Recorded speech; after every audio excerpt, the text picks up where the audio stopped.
Commission সূত্রে যেটা জানা যাচ্ছে, কমিশন ব্যাপারে আইনজ্ঞের পরামর্শ নিয়েছিলেন, কিন্তু এখনো পর্যন্ত লিখিত পরামর্শ আইনজ্ঞের পৌঁছয়নি কমিশনের হাতে, এটা সূত্র মারফত জানা যাচ্ছে। ফলে যারা প্রতিনিধি দল এখান থেকে গেছেন তাদের কাছে কমিশন বলেছে, সেই বার্তা এখানে এসে পৌঁছেছে যে প্রথম 3টে কাউন্সিলিংয়ে যারা চাকরি পেয়েছেন তারাই হচ্ছে যোগ্য, বাকিরা অযোগ্য, সুতরাং তাদের নাম থাকবে না। কিন্তু এখানে যারা প্রশ্ন তুলছেন যে তাদের পরবর্তী ক্ষেত্রে তো সিংহভাগ তাদের অংশ, সেক্ষেত্রে তারা কি করবেন, আপনারা কি করবেন?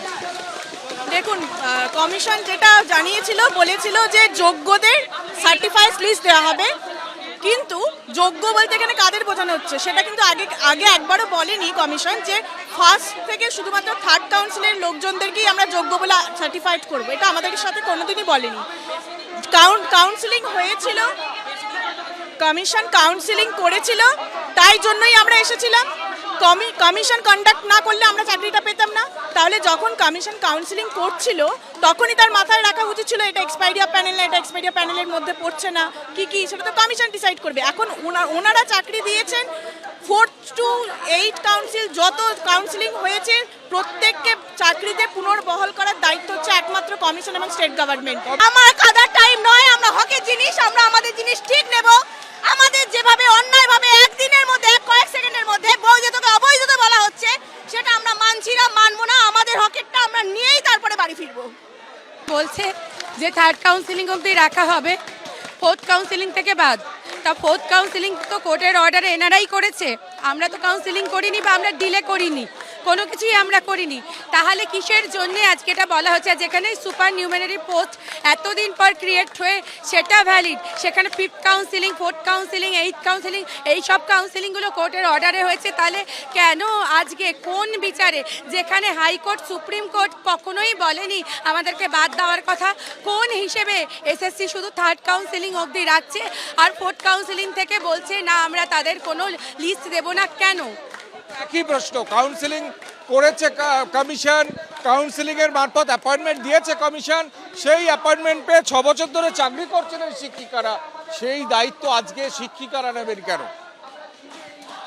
আমাদের কাছে সবথেকে বড় প্রশ্ন তো এখন হচ্ছে হলো আমরা কাকে বিশ্বাস করবো আর কাকে ভরসা করব। সবটাই তো মিথ্যাচারের মধ্যে ডুবে রয়েছি। আমাদেরকে কি এর আগে বলা হয়েছিল কি 21 তারিখের মধ্যে আমরা যোগ্য অযোগ্যের তালিকা দিয়ে দেবো, আজ সন্ধে 6টার মধ্যে কোনো রকম কোনো আমরা তালিকা এখন আমাদের কাছে আসেনি। কন্ডাক্ট করলো এক্সাম কমিশন, এবার বলছে থার্ড কাউন্সিলিং অবধি বৈধ, 4th কাউন্সিলিং থেকে সেটা বৈধ না। তাহলে এত অত্যাচার আমাদের ওপরে কেন করা হচ্ছে? কমিশনকে কেন ধরা হচ্ছে না? কমিশনের ওপরে কেন কোনো স্টেপ নেওয়া হচ্ছে না? আজকে আমরা এই শিক্ষক শিক্ষিকারা এরকমভাবে আমরা কেন পথে বসে আছি? আজকে এই যোগ্য বা অযোগ্য এটা কি নির্ণয় করার দায়িত্ব আমাদের? তাহলে ছেড়ে দিন সব দায়িত্ব আমাদের ওপরে, তাহলে আমরাই সবটাই বিচার করব কে যোগ্য কে অযোগ্য। আমরা বলবো এই কমিশনের যেন একটা কোনো স্টেপ নেওয়া হোক। যেইভাবে মিথ্যাচারের মধ্যে আমাদেরকে ঝুলিয়ে রেখে দিয়েছে, এই মিথ্যাচারের মধ্যে আমরা থাকতে পারছি না। এইভাবে ওরা লিস্ট তাড়াতাড়ি পাবলিশ করুক, প্রতিটা কাউন্সিলিং থেকে যোগ্য আছে অযোগ্য আছে, যাই হোক ওরা পাবলিশ করুক।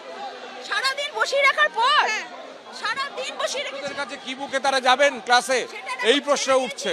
যারা এতদিন ধরে চাকরি করেছেন, 6 বছর ধরে চাকরি করেছেন, 6.5 বছর হয়ে গেছে, 19 ফেব্রুয়ারিতে জয়েনিং,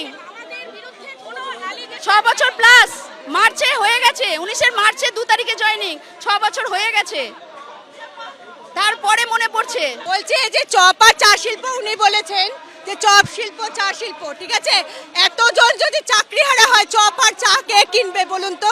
সেটাই বলছি যে আমাদের তিলে তিলে না মেরে একবারে মারুন, আমরা আর পারছি না। প্রত্যেক দিন নাটক করছে, ভেতরে ডেকে নিয়ে মিটিং করছে, কিসের নাটক? আজকে তো বোঝা যাচ্ছে কি অভিসন্ধি রয়েছে। এটাই বলতে চাইছি, এগুলো আর চলবে না।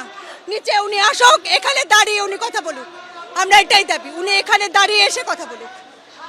আপনারা এরপর করবেন কি? এখন আমরা এখানেই বসে থাকবো যতক্ষণ না আমাদের যোগ্য লিস্ট দেয় সবার, 1 থেকে 1 পুরো যতগুলো কাউন্সিলিং হয়েছে ততক্ষণ বসে থাকবো আমরা এখান থেকে যাবো না, আমরণ বসে থাকবো। আমাদের মারুক, আমরা তো মরে গেছি, চাকরি নেই কিছু নেই, মরে গেছি, আমাদের আর মরার ভয় নেই।